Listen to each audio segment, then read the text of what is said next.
같습니다. 이제 하나님께서 오늘 우리에게 주시는 말씀 함께 보십니다. 요한복음 7장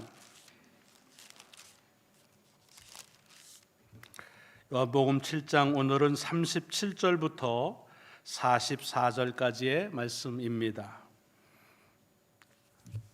요한복음을 통해서 함께 은혜 나누는 46번째 주일, 오늘은 요한복음 7장 37절부터 44절까지의 말씀을 우리 함께 봉독하시고 말씀을 통해 은혜 같이 나누도록 하겠습니다. 37절입니다. 시작. 명절 끝날 곧 큰 날에 예수께서 서서 외쳐 이르시되 누구든지 목마르거든 내게로 와서 마시라. 나를 믿는 자는 성경의 이름과 같이 그 배에서 생수의 강이 흘러나오리라 하시니, 이는 그를 믿는 자들이 받을 성령을 가리켜 말씀하신 것이라. 예수께서 아직 영광을 받지 않으셨으므로 성령이 아직 그들에게 계시지 아니하시더라. 이 말씀을 들은 무리 중에서 어떤 사람은 이 사람이 참으로 그 선지자라 하며, 어떤 사람은 그리스도라 하며, 어떤 이들은 그리스도가 어찌 갈릴리에서 나오겠느냐. 성경에 이르기를 그리스도는 다윗의 씨로 또 다윗이 살던 마을 베들레헴에서 나오리라 하지 아니하였느냐 하며, 예수로 말미암아 무리 중에서 쟁론이 되니 그 중에는 그를 잡고자 하는 자들도 있으나 손을 대는 자가 없었더라. 아멘. 아멘. 오늘 봉독한 말씀이 한 주간 우리의 삶을 인도하는 넉넉한 주의 능력임을 믿으시고 믿는 이들의 앞장서 능력으로 역사하는, 특별히 부활의 절기를 살아가는 부활의 삶을 살 수 있기를 주의 이름으로 모두 축원합니다.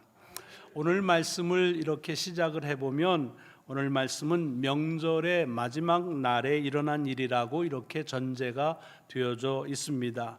여기서 지금 명절은 무슨 추석이나 설날이 아니라 유대인들의 명절인 초막절을 가리킵니다. 초막절이라 하면 유대인들이 유월절과 오순절과 더불어서 3대 큰 절기로 그렇게 명절로 지킵니다. 유대인들의 이 세 명절은 사실은 큰 의미가 있는데, 우선은 농사를 짓는 것과 연관이 있습니다. 그냥 구체적으로 말하자면 이 세 절기가 부르는 이름은 다르지만 다 추수감사절기입니다. 유월절이 제일 먼저 추수한 것을, 곡물을 추수해서 드리는 감사의 절기, 오순절은 두 번째로 추수한 곡물을 드리는 감사의 절기, 그리고 초막절은 맨 마지막에 이제 추수해서 감사를 드리는 절기. 그래서 이 세 절기가 다 감사의 절기로 시작이 됩니다. 그러나 성경을 보면 이 절기들은 이런 추수감사 절기일 뿐만이 아니라 이스라엘의 역사와 밀접한 관계를 가지고 있는 것을 알려줍니다. 특별히 이스라엘 전체 역사가 아니라 이스라엘의 역사에 아주 백미라고, 그리고 그 중심이라고 볼 수 있는 애굽에서부터 출발해서 가나안에 이를 때까지의 40년의 광야의 생활과 깊은 연관이 있습니다. 그 광야 생활하면서 하나님께서 저들에게 기적을 베푸신 것을 기억하며 지키는 절기가 이 세 절기입니다. 유월절은 애굽에서 있다가 하나님의 그런 은총으로 구원함을 받아서 애굽에서부터 풀려나는 그와 같은 출애굽하는 그와 같은 절기를 유월절이라고 말합니다. 그리고 오순절은 말 그대로 그 이후에 50일 다음 한 2달 남짓했을 때 그들이 시내산, 시내 광야에 도착을 하지요. 그리고 모세가 시내산에 올라가서 하나님께로부터 말씀을 받습니다. 하나님의 백성으로 이제는 어떻게 살아야 되는지에 대한 그런 계명을 받는데, 그 계명 받는 그런 것들을 기억하고 기념하는 것이 오순절입니다. 그리고 초막절은 40년 동안 이스라엘 백성들이 가나안 땅에 들어가기 때까지 이 광야의 생활을 하면서 여러 가지 하나님의 은혜를 경험했는데, 그 하나님의 기적의 역사를 경험한 것을, 그것을 기억하고 지키는 것이 초막절이다라고 그렇게 말합니다. 그럼 말 그대로 초막, 텐트를 치고 살았던 시대라는 얘기입니다.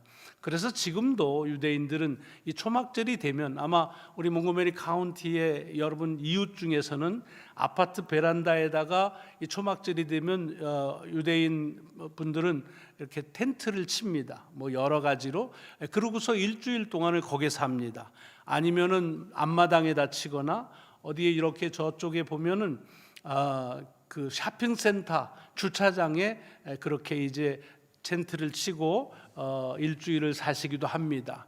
근데 텐트를 치는데 뭐 캠핑 가는 텐트를 치는 것이 아니라 사방은 다 잘 막혔어도 이 위에는 좀 듬성듬성하게 하늘이 보이도록 그렇게 하는 것이 그게 그냥 정례입니다. 그래서 주로 팜추리를 종려나무 가지로 위를 이렇게 덮습니다. 지금은 그걸 의도적으로 하지만 사실은 그렇게 하는 이유는 광야에서 그냥 어수룩하게 지어져서 그래서 살았던 그 광야의 그런 그 텐트 생활을 했던 생활을 기억하기 위해서, 그래서 지금도 그렇게 어슷하게 짓고 일주일을 지내기도 합니다. 그러면서 광야에서 하나님께서 은혜로 주셨던 것을 기억할 수 있도록 가능하면 그때 가졌던 그 음식을 먹기도 하고 그렇습니다. 근데 광야 생활에서 저들이 경험한 많은 기적 가운데 가장 큰 기적이 뭐냐 하면 물이 없이, 그래서 기갈하고 사람이 물을 먹지 못하면 죽으니까 그래서 많이 불평을 하는데 그때마다 하나님께서 물을 허락하셔서 물을 마시게 해서 생명을 살게 합니다. 출애굽기 17장을 보면은 구체적인 한 역사가 나오는데 사람들이 물이 없어서 불평이 심합니다. 왜 우리를 여기까지 데려와서 죽이겠느냐 할 때 모세가 하나님께 간구하자 하나님께서 바위 틈새에서 물이 솟아나게 해가지고 그 백성들을 먹이셨다 하는 그런 일이 있습니다. 다시 말하자면 광야 생활 속에 경험한 많은 하나님의 기적의 역사 가운데 이 물을 하나님이 공급하신 것이 매우 중요합니다. 그래서 뭐 어디에 사는 유대인이고 유대인의 계층에 따라서 이 초막절 일주일 내내 매일마다 물을 퍼다가 그러다가 제단 위에 붓는 일을 하기도 하지만 어떨 때는 그 절기의 마지막 날 물을 퍼다가 이제 제사장들이 그 제단에다가 붓기도 합니다. 그것은 하나님께서 우리에게 마실 물을 허락하셨다 하는 것이죠. 그러니까 이 당시에도 예루살렘에서 그 절기를 지킬 때에는 예루살렘 성의 수원인 실로암 연못에 가서 물을 퍼가지고 제사장이 그것을 가지고 이제 성전 제단에 와서 그 제단에 물을 부으면서 하나님이 행하신 기적의 역사를 이 초막절 기간 동안에 기억하는 하나의 예식으로 그렇게 행했다는 얘기입니다. 이걸 제가 이렇게 길게 말씀을 드리는 이유는 오늘 이 말씀, 주님께서 하신 말씀이 이 명절의 마지막 날에 하셨다는 것으로 시작하는 요한의 의도가 있는 것입니다. 다시 말하면 예수님께서 하신 그 말씀은 지금 그 초막절을 지키고 있는 것과 무관하지 않고 연관이 있다는 얘기입니다. 다시 얘기하자면 하나님께서 광야에 살 때, 목마른 때, 그때마다 하나님은 물을 공급해 주셨다. 때로는 바위를 깨서라도 그 흐르는 물을 저들에게 허락하셨다 하는 것을 이제 많은 이들이 보고 그것을 기억하고 기념하고 또 감사하는 그런 절기를 지키는 거죠. 그러나 어떻습니까? 이렇게 절기를 지키지만 많은 이들에게 있어서는 여전히 물을 먹지 않으면 목마르고 그리고 물을 찾는 일은 계속 되어진다 하는 얘기입니다. 바로 그때에 주께서 하신 말씀이 오늘 본문에 나와 있는 말씀입니다. 누구든지 목마르거든 내게로 와서 마셔라 라는 얘기입니다. 여러분 이것이 그냥 얼핏 들을 때는 주님께서 어디에 물이 있으니까 거기로 가서 물을 마시라든가 아니면 물을 잔뜩 준비하고 있다가 자 목마른 사람 와라 그래서 한 바가지씩 이렇게 퍼서 준다 그런 의미로 들리면은 그것은 조금 부족한 겁니다. 사실은 오늘 본문 말씀에서 직접적인 언어는 하지만 문법적으로 여기 있는 주님이라고 하는 말과 물이라는 말은 같이 보는 겁니다. 다시 얘기하면 누구든지 목마르거든 내게 와서 나를 마셔라 그런 뜻입니다. 그 말은 주님이 생수이시다 내가 물이다 라고 하시는 겁니다. 그런데 그 다음에 이어서 주님은 기가 막힌 그런 선언을 하십니다. 뭐라고 그러냐면 38절에 나를 믿는 자는 성경에 이른 것처럼 그 배에서 생수의 강이 흘러나오리라. 여러분, 표현이 배에서 막 생수가 나온다니까 조금 좀 그렇긴 하지만 이건 뭘 얘기하냐면 목마를 때 물을 마시면 이제 목마름이 해결되죠. 해갈이 되고 이제 좋지요. 그렇지만 그것으로 족한 것이 아니라 그렇게 주님을 믿는 사람들은 목마르지 않을 뿐만 아니라 그 자신이 물이 된다, 생수의 근원이 된다 하는 이야기입니다. 여기서 우리가 봐야 될 것은 아무리 주님께서 광야 생활하는 조상들에게 물을 공급하셔서 그것을 기억하고 기념하고 그것을 셀러브레이션 하더라도 여전히 목마른 것은 계속된단 말이죠. 그때 말씀하시는 거예요. 나를 먹으라, 그러니까 나를 경험하라. 그러면 나로 인해서 목마르지 않는다, 내가 생수다 하는 말씀입니다. 이런 말씀들은 많이 하셨습니다. 더 나아가서는 나를 물이라고 믿는 사람들은 누구나가 다 생수가 된다, 물의 근원이 돼서 목마르지 않은 것이 뿐만 아니라 그들을 통해서 다른 사람들도 목마르지 않게 하는 샘물의 근원이 되어진다 하는 그런 말씀을 오늘 본문에서 드리는 것입니다. 여기에 성경의 이름과 같다라고 하는데 그 말은 생수의 근원이 주님이시라는 말인데, 이 말씀은 에레미야가 여러 차례 에레미야서에서 하셨습니다. 그래서 하나님은 생수의 근원이신데, 그래서 하나님을 믿지 않는 자는 그 생수의 근원이신 하나님을 믿지 않기 때문에 그것은 죄다라고 언급을 하신 경우가 많고, 아까 말씀드린 대로 주님께서는 이렇게 목마른 이들에게 조금씩 한 컵씩 해서 그 목마름을 이렇게 채워주시는 정도가 아니라 아예 그냥 바위에서 물이 솟아나서 강을 이루는 것처럼, 여기 강을 이룬다는 말은 큰 강을 이룬다는 말도 되지만 계속해서 끊임없이 물이 나온다는 그런 뜻입니다. 그와 같은 것을 연상하면서 바로 주님이 그 생수, 그 물의 근원이 될 뿐만 아니라 주님을 믿는 자는 누구든지 그렇게 주님처럼 생수의 근원이 된다는 얘기입니다. 여러분, 이것이 듣기에 좀 낯설거나 조금 거부감이 있을 수 있습니다. 그렇지만 여러분, 창세기 12장을 보면 하나님께서 아브라함을 부르셔가지고 축복하시는 말씀을 보면 같이 연관을 가질 수 있습니다. 아브라함을 축복하시는데 내가 복을 주겠다라고 하면서 뭐라 그러냐면 내가 너를 복을 주고 네가 복이 된다라고 말합니다. 그래서 너를 복 주는 자는 다 복을 받는다라고 말합니다. 여러분, 오늘 우리 교회 올해의 비전 중에 영어로 하는 비전이 뭐냐면 Blessed to be a blessing이라는 말이 바로 거기서 나온 겁니다. 하나님의 축복을 받는 것만이 아니라 우리가 또 다른 축복이 돼서 그래서 다른 사람에게 복을 나누어 주는 삶을 살게 된다는 말입니다. 이 말하고 같은 말입니다. 예수를 믿는 자에게는 우리 자신의 문제를 해결할 뿐만 아니라 우리가 답이 되어서 문제를 가지고 있는 다른 사람들에게도 답으로서의 그와 같은 그런 역할을 능히 감당할 수 있다고 하는 말씀입니다.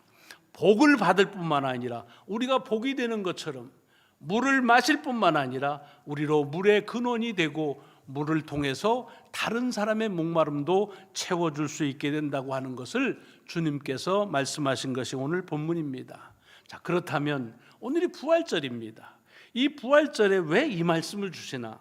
사실은 제가 목회를 처음 시작했으면 이렇게 연속하다가 이런 부활절과 연관이 되지는 않는 말씀이 있으면 그냥 하루 접어놓고 그리고 부활절에 대한 성경 말씀을 같이 나눴습니다. 뭐 그런다고 해서 누가 시비를 걸 것도 아니잖아요. 왜 그거 지난주까지 7장 하다가 왜 갑자기 부활절 설교하시오? 이러실 건 아니고 오히려 그것이 당연할 수 있습니다.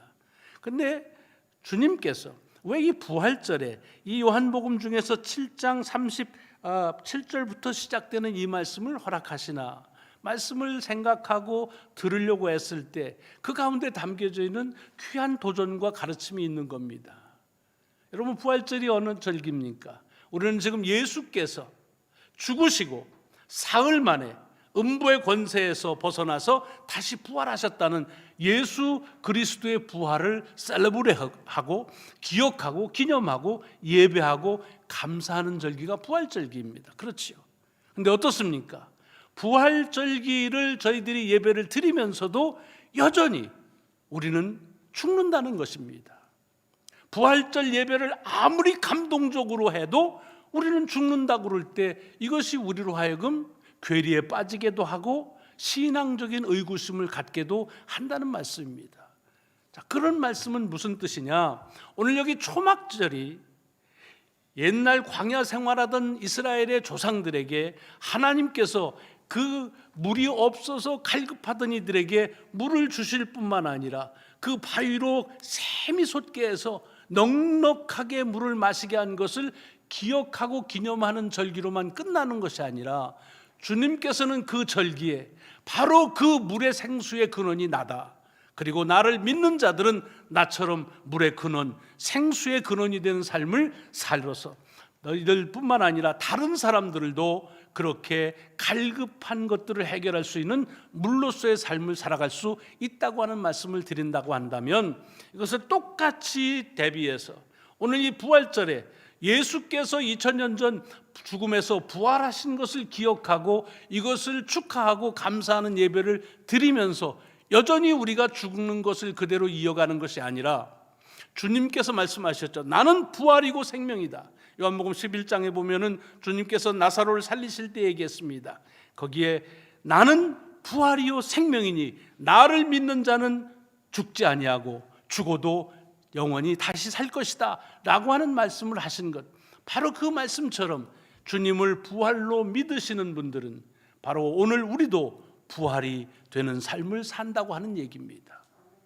그래서 오늘 설교의 제목을 우리도 부활입니다 라고 하는 말은 그냥 허황된 슬로건이 아니라 예수께서 우리에게 하신 말씀처럼 우리는 지금 오늘 2000년 전 죽음에서 사흘 만에 이기시고 부활하신 주님을 기억하고 그리고 그를 경배하고 예배하는 것만이 아니라 주님이 부활이시라는 사실을 믿을 때 우리도 부활의 삶을 살아가는, 그래서 다른 사람들에게 삶이 죽음으로 끝나버리는 것이 아니라 우리 속에는 영생의 영원한 생명이 있다고 하는 사실을 저들이 우리를 통해서도 그것을 경험하고 믿게 하시는 그런 부활의 도구의 삶을 살게 해 주신다는 말씀입니다.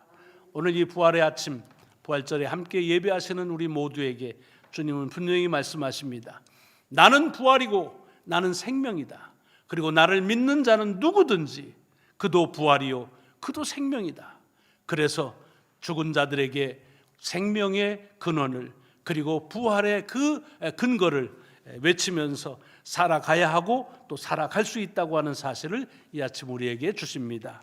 주님의 귀한 부활의 은총이 여러분과 저에게 이어지시기를 주의 이름으로 축원합니다. 기도하시겠습니다. 하나님 감사합니다. 이 부활절 주님께서 부활하신 것을 축하하고 그리고 이를 기억하고 기념할 뿐만 아니라 주님이 부활이심을, 주님이 영생이심을 믿게 하시고 또한 그를 믿는 자들마다 또한 부활이 되게 하시고 영생의 생명이 되게 하심을 감사드립니다. 그러므로 오늘 우리로 하여금 우리가 부활이요 우리가 영생임을 믿게 하셔서 아직도 죽음과 함께 끝나버릴 것들에 대해서 연연하고 죽음을 생각만 해도 아무 의미 없는 것들에 구속당하고 있는 이들에게 주님이 부활이시고 또한 그를 믿는 자는 모두가 다 부활이라고 하는 사실을 선포하는 삶을 살아갈 수 있도록 인도하여 주옵소서. 감사드리오며 우리 구주 예수 그리스도의 이름으로 기도드리옵나이다. 아멘. 아멘.